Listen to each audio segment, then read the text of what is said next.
Camp Susupe, Saipan, July 18th, 1944. The queue stretched long and serpentine through the muddy compound, a line of gray shapes shivering in the pre-dawn gloom. Noriko stood at the back, her fingers clutching the red ink pad in her pocket so tight her knuckles turned white. It was the only thing sharp and defined in this blurred world. Ahead, the rhythmic hiss-thump of the machines grew louder. Steam, or was it gas, rose in thick plumes against the purple sky, smelling faintly of sulfur and scalded milk. "They are processing us," Noriko whispered to the woman beside her, a trembling seamstress named Emmy. "Just like letters, sorted, stamped, discarded. Maybe it's just food?" Emmy dared to hope, her eyes darting to the hulking American Marines pacing the perimeter with batons. "Don't be naive," Noriko snapped, her voice cracking. She had read thousands of letters from the front. She knew how empires disposed of liability. "Look at the efficiency. They shaved our heads yesterday to save space in the graves. Today, they sanitized the lot." A Marine with eyes like blue glass stopped in front of them. He pointed his baton at the group, barking a single, unintelligible syllable. "Move." Noriko stepped forward, bracing her chest for the bullet, her thumb tracing the lid of her ink pad one last time. She would die with her seal unbroken. She would not scream. The soldier stepped aside. Behind him wasn't a firing squad. It was a table groaning under the weight of metal trays, and a man in a white apron flipping golden discs into the air with the casual arrogance of a juggler. To explore more untold history, please subscribe and comment which country you are reading from. 3 weeks earlier, the Imperial Post Office, Garapan. June 19th, 1944. Imperial Post Office, Garapan Sector. The air in the basement smelled of panic and burnt paper. It was a dry, acrid scent that coated the back of Noriko's throat, tasting like ash and failure. "Burn them all," Major Tanaka ordered, his voice tight, lacking its usual boom. He didn't look at Noriko. He was too busy shoving maps into a metal drum where flames already licked the rim. "No intelligence left behind. Do you understand, Sato-san?" Noriko nodded, her movements mechanical. She was the senior censor of the 43rd Division's postal unit.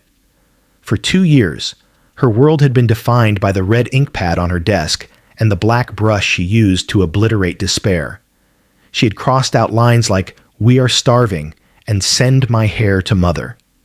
It was her duty to maintain the facade of order, to keep the spirit of the Empire pristine on paper. Now, the facade was crumbling under the tread of Sherman tanks. The rumble was constant, a low-frequency vibration that shook dust from the ceiling beams onto the piles of unread letters. Noriko grabbed a bundle of postcards wrapped in twine. The top one had a drawing of a child under a cherry tree. "Private First Class Ito," it read, "to his daughter." She hesitated. The protocol was absolute. Destroy. But her thumb brushed the stamp. If she burned this, Private Ito didn't just die. He vanished. His last words, his last connection, would turn to smoke. Thump. A mortar round landed close. Too close. The oil lamp on her desk rattled, and the red ink pad slid dangerously toward the edge. "Sato! Now!" the major screamed, drawing his Nambu pistol, though there was no enemy in the room yet. Noriko threw the bundle into the fire. She watched the cherry tree curl, blacken, and dissolve into gray flakes. A sharp pang of guilt pierced her disciplined heart, sharper than shrapnel. She had spent the war silencing soldiers. Now she was erasing them. Another explosion, this one shattering the small basement window high up on the wall. Glass showered down like jagged rain. The major fell, clutching his neck.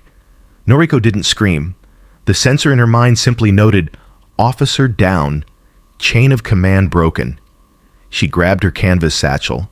She didn't take the food rations. She didn't take the water. Her hand instinctively closed around the heavy, round red ink pad. It was cold, smooth, and stained with the vermilion of authority. It was who she was. Without it, she was just another refugee in a dying city. She shoved the pad into her pocket, the weight of it banging against her hip as she scrambled over the debris toward the rear exit. Outside, the sky wasn't blue. It was a bruised purple, choked with the smoke of 1,000 burning letters. "Forgive me," she whispered to the smoke, and stepped out into the chaos. The road south was not a road anymore. It was a river of red dust and misery. Noriko moved with the current, her feet numb inside her worn canvas shoes. Around her, hundreds of civilians, Japanese settlers, Korean laborers, and Chamorro families shuffled forward in a daze, their heads bowed against the heat. The noise was the first thing that broke Noriko's composure. It wasn't the chaotic screaming of the battlefield she had fled. It was a rhythmic, amplified booming. A giant truck with a loudspeaker mounted on its roof sat at the crossroads, blaring instructions in fractured metallic Japanese. Civilians this way, soldiers that way, surrender, water, food. The voice was godlike in its volume, drowning out the whimpers of the children clinging to their mother's pant legs. Noriko pulled her headscarf lower. She had stripped the insignias from her collar, but she felt the phantom weight of her rank like a brand on her skin. To be identified as a censor was to be identified as the eyes of the army. She would be interrogated.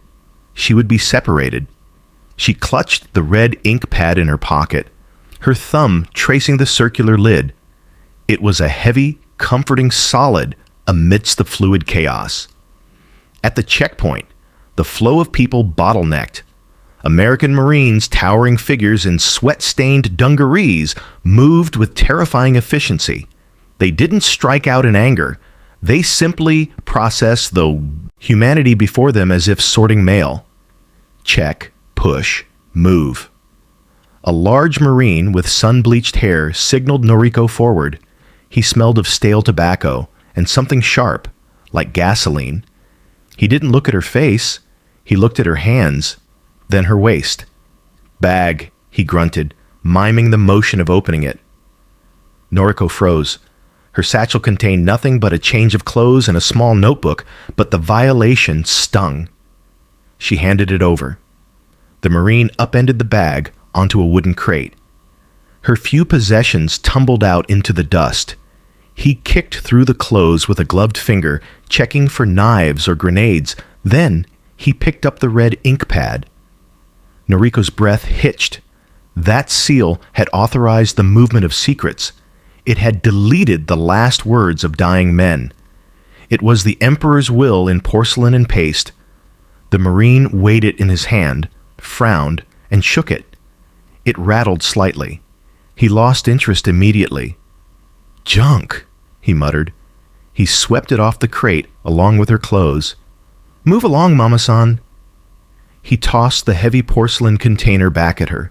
It hit her chest with a dull thud before she scrambled to catch it. Noriko stood there for a heartbeat, stunned. He hadn't confiscated it. He hadn't feared it. To him, the instrument of her authority was nothing more than a trinket, a piece of debris not worth the paperwork. "Move!"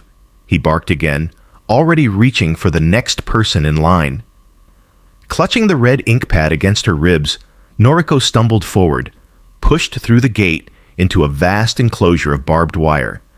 She had kept her treasure, but she had lost her significance. In the eyes of the conquerors, she was just another body to be counted, fed, and forgotten. The gates of Camp Susupe did not clang shut.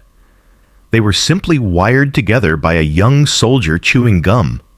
Inside, the heat was a physical weight, pressing down on the hundreds of refugees corralled into the receiving area. Noriko tried to smooth her skirt, but the fabric was stiff with sweat and red clay. She felt a phantom itch on her scalp, a crawling sensation that made her skin crawl, but she refused to scratch. To scratch was to admit filth, and to admit filth was to lose the last shred of her civilization. "What are they doing?" Emmy whispered, clutching Noriko's sleeve. "Look at the smoke." Ahead of them, a strange, low fog hung over the processing line. It wasn't smoke from a fire, nor was it the tear gas Noriko had been warned about in training. It was a fine, white mist that puffed rhythmically into the air, accompanied by a mechanical sh-thwump sound.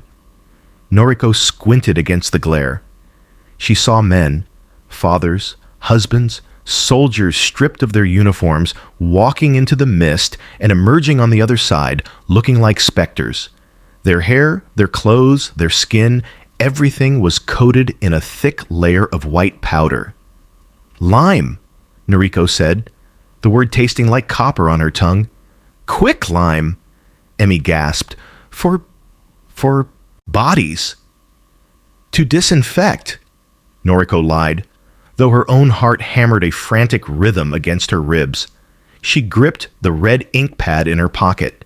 She knew what armies did to prevent plague. They treated people like livestock. They sterilized the herd. Or perhaps, she thought with a dark chill, this was how they marked those selected for disposal. A white mark for death. The line moved with terrifying speed. When it was Noriko's turn, she found herself facing a giant of a man holding a metal canister with a pump handle. He wore a handkerchief over his nose and mouth, hiding his expression. "Arms up," he ordered in English, miming the gesture. Noriko hesitated. To raise her hands was to surrender completely. The Marine didn't wait.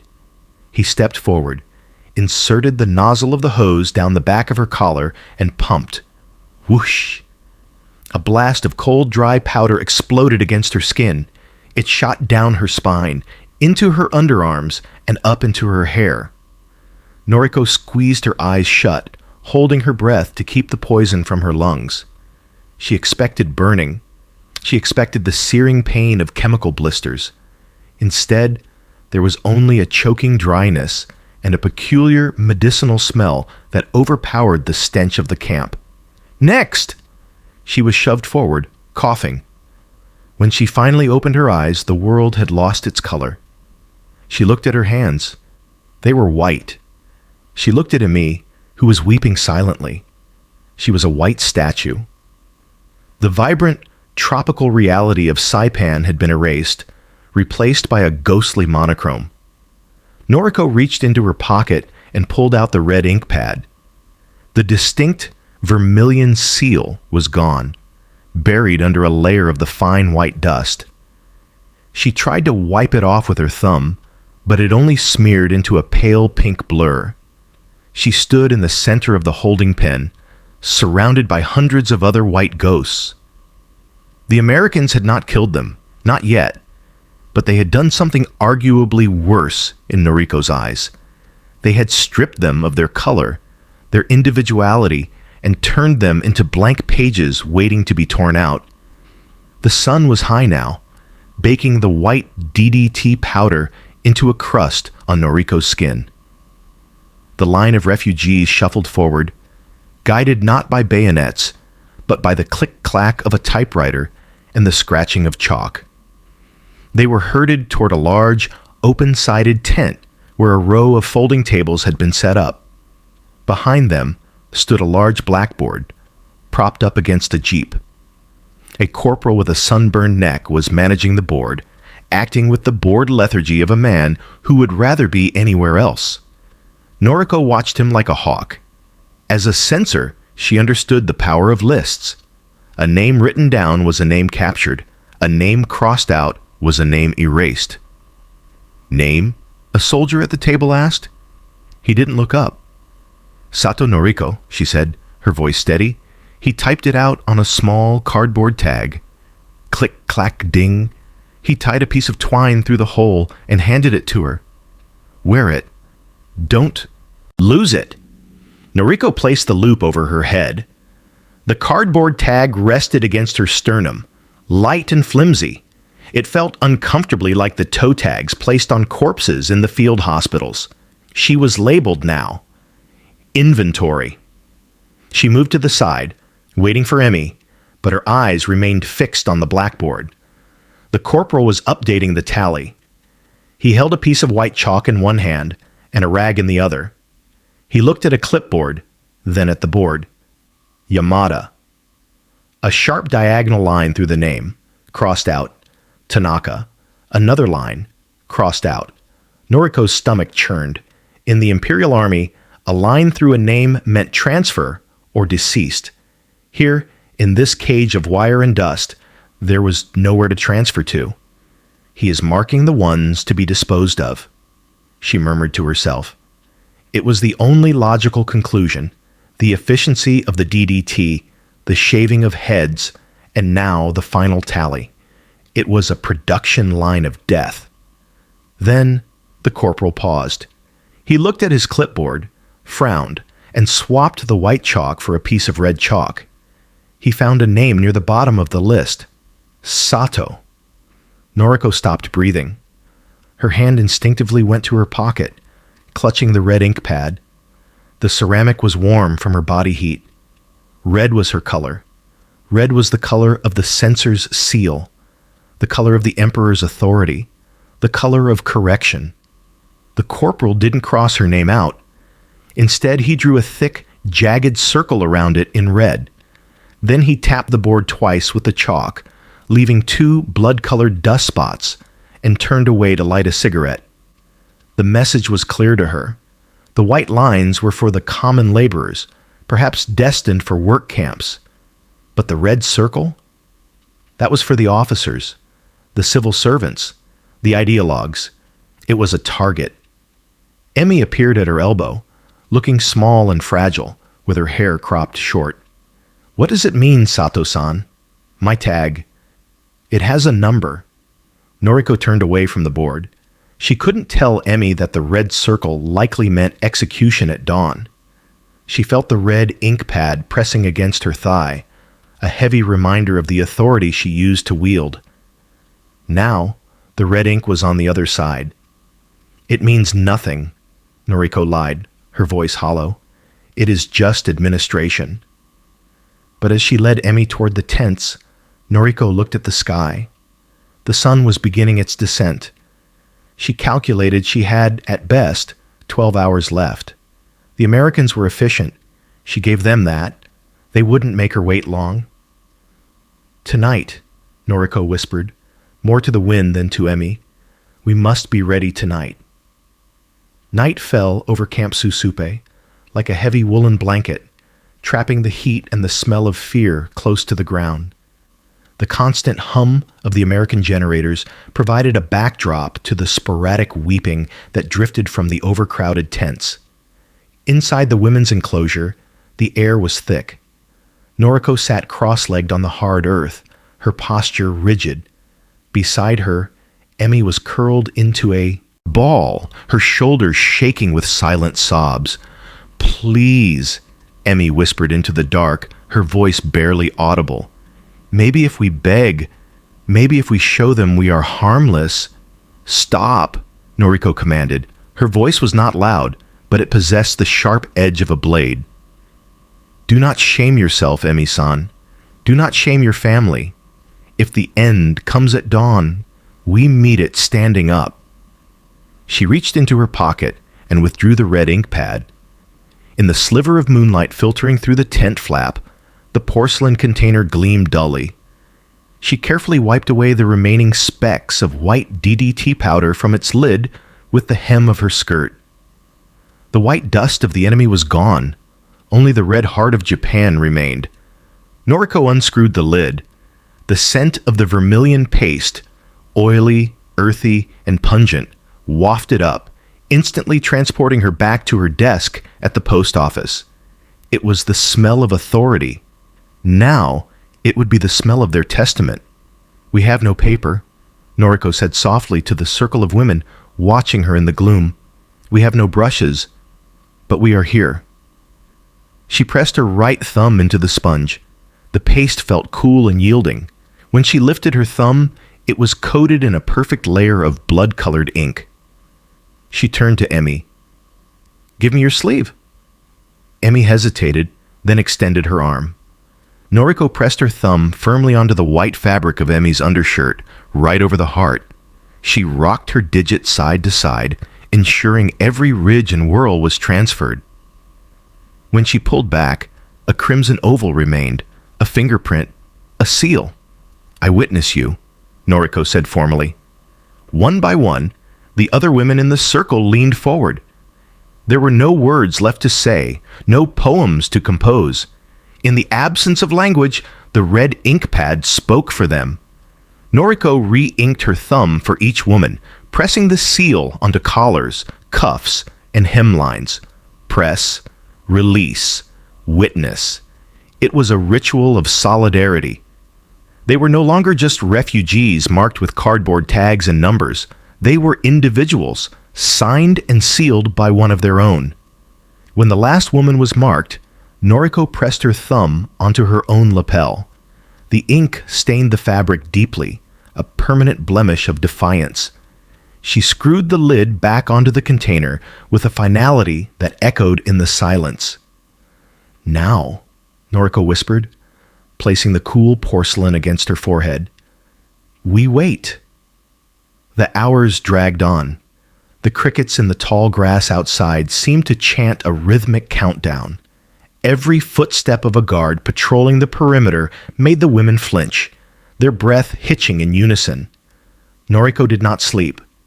She watched the gap in the tent flap, waiting for the sky to turn from black to the bruised purple of daybreak. She touched the red mark on her chest. It was dry now. If they died this morning, at least they would die with their names signed in red. The end of the world did not begin with a bang, but with a whistle. It was a shrill, piercing shriek that sliced through the heavy, humid air of the tent, shattering the fragile silence of the night. Noriko was awake before her eyes opened. Her hand flew to her pocket, verifying the presence of the red ink pad.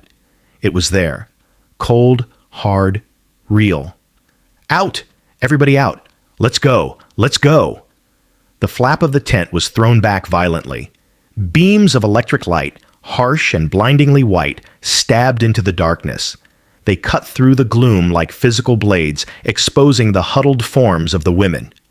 Emmy screamed, a short, strangled sound. She scrambled backward, tangling her legs in the rough wool blanket. "Stand up!" Noriko hissed, grabbing Emmy by the arm. Her grip was bruising. "Do not let them drag you. Stand up!" The camp was a cacophony of confusion. Everywhere, heavy boots stomped through the mud. The voices of the American guards were rough, barking commands in a language that sounded like grinding stones. "Move, line up, double time." Noriko pushed Emmy out into the open air. It was the hour of the wolf, that gray, indeterminate time before true dawn when the world feels most hostile. The mist from the marshlands clung to the ground, swirling around their ankles like dry ice. "This is it," a woman behind them sobbed. "They are taking us to the beach." Noriko didn't answer. She looked at the cardboard tag swinging from her neck. It fluttered in the pre-dawn breeze, a paper tombstone. She focused on keeping her breathing even. In, out. Dignity. They were herded toward the center of the compound, a large clearing that had been empty the night before. Now it was occupied by hulking shapes, dark silhouettes of trucks and structures that blocked out the stars. The glare of the floodlights was agonizing. Noriko narrowed her eyes, trying to pierce the wall of light.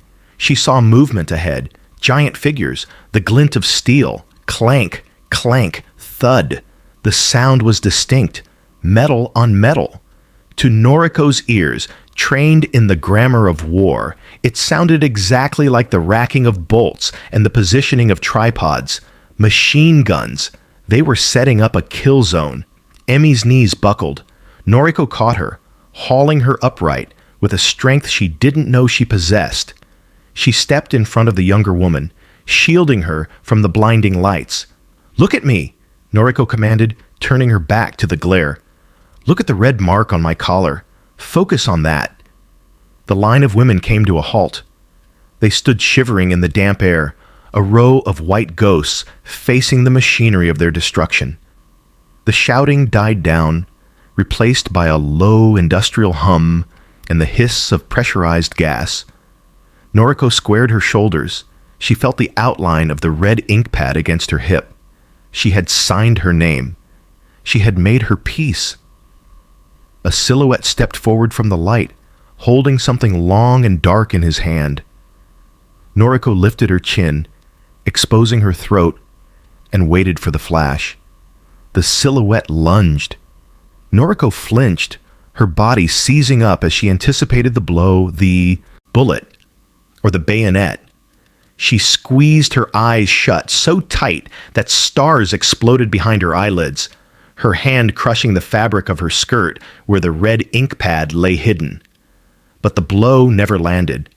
Instead, a deafening roar erupted right in front of her. It was a continuous, guttural growl like a dragon waking up. Whoosh! Hiss! Gas, Noriko thought, her lungs seizing in panic. They are using gas. She held her breath, counting the seconds she had left to live. 1, 2, 3. She waited for the burning in her throat, the tearing in her eyes. But the air that washed over her face wasn't poison. It was hot, humid, and thick with a smell so alien, so contradictory to the situation, that her brain refused to process it. It didn't smell like mustard gas. It didn't smell like cordite. It smelled like burning sugar? Noriko opened one eye, then the other. The blinding floodlight still watered her vision, but as her pupils adjusted, the monsters in the mist took shape. They were not machine guns. They were not flamethrowers. They were stoves. Massive, industrial field ranges, their gasoline burners roaring with a blue-orange flame that licked the bottom of enormous rectangular griddles. The smoke was steam rising from vat-sized pots of coffee boiling violently. The giant silhouette standing before her was not an executioner. He was a man in a grease-stained white apron, sweat pouring down a face that was red from the heat, not from anger. The weapon in his hand was a long-handled metal spatula. Clang! He slapped a ladleful of pale batter onto the black iron griddle. Sizzle! The sound was violent, aggressive, but it was the violence of cooking, not killing. "Trey!" the man barked, his voice rough with fatigue. Noriko stood frozen, her mouth slightly open. The cognitive dissonance was a physical blow. The adrenaline that had prepared her for death had nowhere to go, leaving her trembling uncontrollably. "Trey, move it, Mama-san." Another soldier, this one younger and chewing on a toothpick, shoved a rectangular aluminum tray into her chest. Noriko's hands came up automatically to catch it. It was light, battered, and scratched from 1,000 meals. "What is this?" she whispered, the Japanese words lost in the roar of the burners. The cook didn't wait for her comprehension. With a flick of his wrist, he scooped up 2 golden brown discs from the griddle and flipped them onto her tray. They landed with a soft, heavy flop. Before she could react, another ladle descended, drowning the discs in a dark amber liquid. Finally, a slab of pink fried meat, Spam, was dropped on top with a wet slap. The heat radiating from the tray was intense. It warmed Noriko's cold fingers, shocking her nerve endings back to life. She looked down at the food. It was grotesque in its abundance. It was sloppy, greasy, and steaming. And it was the most beautiful thing she had ever seen. "Next!" the cook yelled, looking past her. Noriko was pushed forward by the line of stunned women behind her. She stumbled away from the heat of the stoves, clutching the warm aluminum tray like it was a holy relic. She looked at Emmy, who was holding her own tray, staring at the pancakes with the wide, terrified eyes of a child who had just seen a magic trick. There was no firing squad. There were no graves. There was only the smell of syrup and the overwhelming, undeniable fact of American logistics. They were not here to die. They were here to eat. Noriko found a spot on a wooden crate near the edge of the mess tent. The tray in her lap felt impossibly heavy, a warm anchor pulling her down to earth. Around her, the other women sat in a stunned circle, staring at their food as if it were an unexploded ordnance. "It is sticky," Emmy whispered, poking the stack of golden discs with a metal spoon. The dark amber liquid oozed over the side of the cakes, pooling around the slab of pink meat. "It smells like medicine or candy." Noriko didn't answer immediately. She was analyzing the composition of the meal with the scrutiny of a censor. The round cakes were clearly wheat-based, flour, a luxury in itself. The meat was pressed, uniform, unnatural. But it was the liquid that confused her. It caught the morning light, glistening with a viscosity that suggested extreme sugar content. "Do not eat it yet," Noriko warned, her voice low. Her hand brushed her pocket, seeking the reassurance of the red ink pad. It could be the last meal, a ritual. But the smell! Emmy's stomach gave a treacherous growl, loud enough to be heard over the murmur of the crowd. Noriko looked up. Across the divide, separated by a line of wooden posts, the American soldiers were eating. They weren't sitting in rigid silence. They were laughing, slouching, shoveling the same amber-soaked sponges into their mouths with careless abandon. A young corporal, the one who had marked the blackboard, was using a piece of bread to wipe his tray clean. He was eating the poison, and he was enjoying it. "They are eating it too," Noriko said, the realization hitting her with the force of a physical blow. "It is just food, common food." She gripped her spoon. The metal was stamped with the letters US. She cut into the stack of pancakes. They were soft, yielding instantly to the pressure. She scooped up a piece, heavy with the dark syrup, and raised it to her lips. Her hand trembled. This was the moment of truth. If she ate this, she was accepting their charity. She was accepting that she was no longer a soldier of the Emperor, but a dependent of the enemy. She put the spoon in her mouth. The sensation was electric. First the texture, fluffy, warm, dissolving on the tongue. Then the taste, sweetness. It was an aggressive, violent sweetness. It wasn't the subtle sweetness of dried persimmons or the savory sweet of bean paste. This was raw, industrial sugar. It hit the back of her jaw, making her salivary glands ache. It rushed into her bloodstream, a sudden spike of glucose that made her head spin. Then came the salt from the meat. The contrast between the cloying syrup and the savory, fatty spam was dizzying. It was a flavor profile of excess. Only a country with too much land, too much fuel, and too many ships could afford to feed its prisoners with this much sugar and fat. Tears pricked Noriko's eyes. They weren't tears of gratitude, nor were they tears of fear. They were tears of defeat. "Eat, Emmy," Noriko choked out, swallowing the lump in her throat. "Eat it all." Japan was fighting with spirit and bamboo spears. These men were fighting with pancakes and syrup. Noriko took another bite, larger this time. The red ink pad in her pocket felt like a stone, a dead weight from a starving past. The sugar was the future, and it tasted overwhelmingly, terrifyingly good. The pain began in her stomach, a heavy, distended ache that radiated outward to her limbs. Noriko sat motionless on the crate, staring at the aluminum tray. It was clean. She had wiped it clean with her finger, chasing every last drop of the amber syrup, driven by a primal instinct that she could not control. Now, the regret set in. The sudden influx of fat and sugar was a shock to a system that had survived on meager rations of rice gruel and lizard meat for months. She felt dizzy, her skin clammy with a sweat that smelled of processed meat. "I feel sick," Emmy groaned softly, holding her abdomen. "But it is a good sickness." Noriko didn't answer. She was watching the end of the line. Soldiers were collecting the trays. She watched as a young private took a tray from an old woman who hadn't finished her portion. With a casual flick of his wrist, he scraped a half-eaten pancake and a thick slice of Spam into a large galvanized garbage can. Scrape. Thud. The sound echoed in Noriko's head like a gunshot. She stared at the garbage can. It was overflowing. Mounds of golden crust, pink meat, and white bread were piled high, buzzing with flies. In Tokyo, families were boiling pine roots to make soup. In the caves of Saipan, soldiers were killing each other over a single canteen of water. And here, the Americans were throwing away calories. They were discarding enough energy to march a battalion for a week.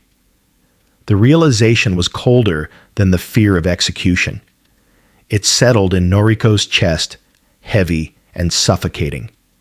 This was the true face of the enemy. Not the demons with horns, but the giants with bottomless supply lines. How could the Empire defeat a nation that treated food as waste? The spiritual purity of the Yamato spirit meant nothing against the logistical infinity of the United States. "We never stood a chance," Noriko whispered.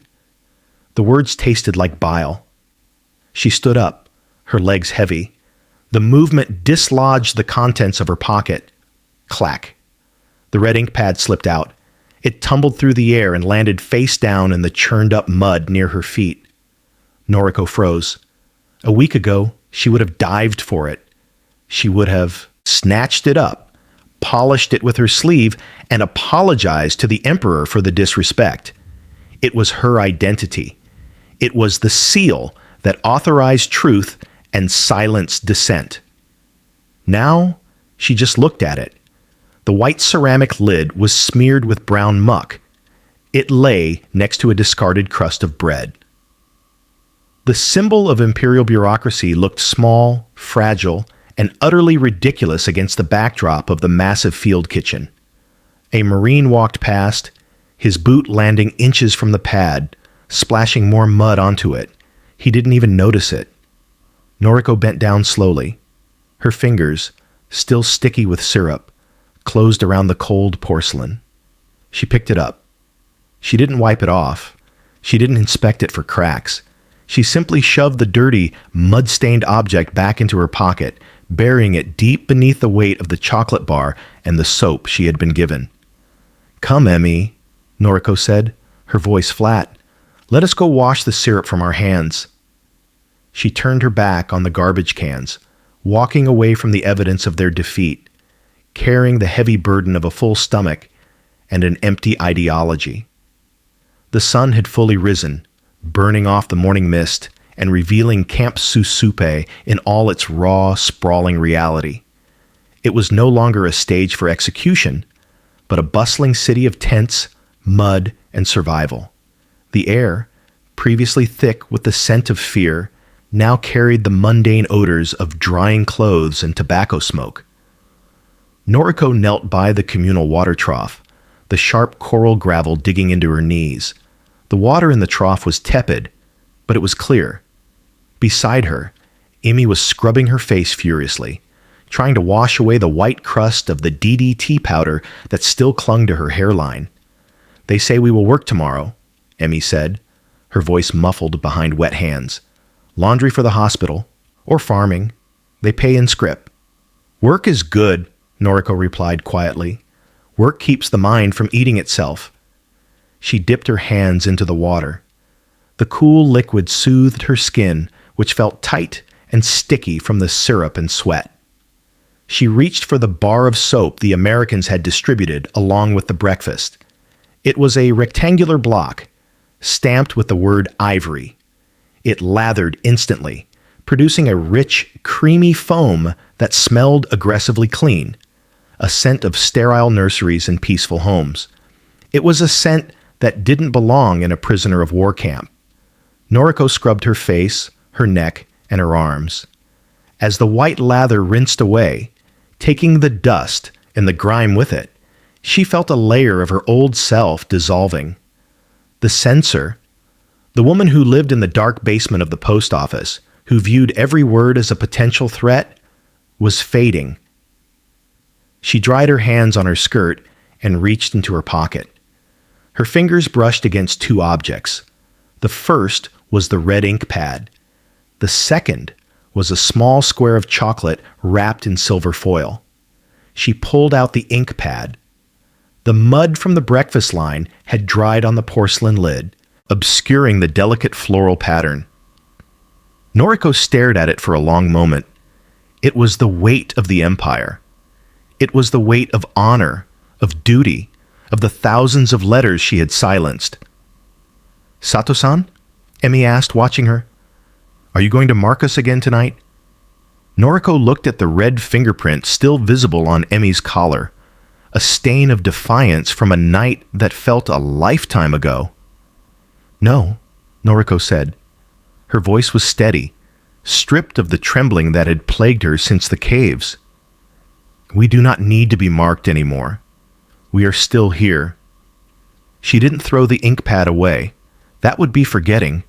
Instead, she opened her canvas satchel and pushed the heavy porcelain container deep to the bottom, underneath her spare socks and the notebook she could no longer write in. It clinked softly against the ground, a sound of finality. It was buried, a relic of a life that had ended at dawn. Then Noriko unwrapped the silver foil. The chocolate was dark and slightly melted from the heat. She broke it in half and handed a piece to Emi. "Eat," Noriko said. "But we just had breakfast," Emi protested, though her hand reached out automatically. "This is not for hunger," Noriko said, placing the chocolate on her own tongue. The bitterness of the cocoa mixed with the sweetness, a complex flavor that was rich and lingering. "This is for strength." She looked toward the camp gates. The American guards were there, relaxed, their rifles slung over their shoulders, smoking cigarettes and laughing at a joke. They had not killed the Japanese women at sunrise. They had served them pancakes. They had buried the samurai spirit under a mountain of flour and sugar. It was a strange, terrifying, and undeniable defeat. But as the chocolate melted in her mouth, Noriko felt something she hadn't felt in years. She felt the warm, rhythmic pulse of her own blood. She was a prisoner. She was defeated. But she was alive. Noriko looked at Emi, and for the first time since the mortar shell hit the post office, the corners of her eyes crinkled. "Let's go, Emi," she said, standing up and brushing the dust from her knees. "We have laundry to do."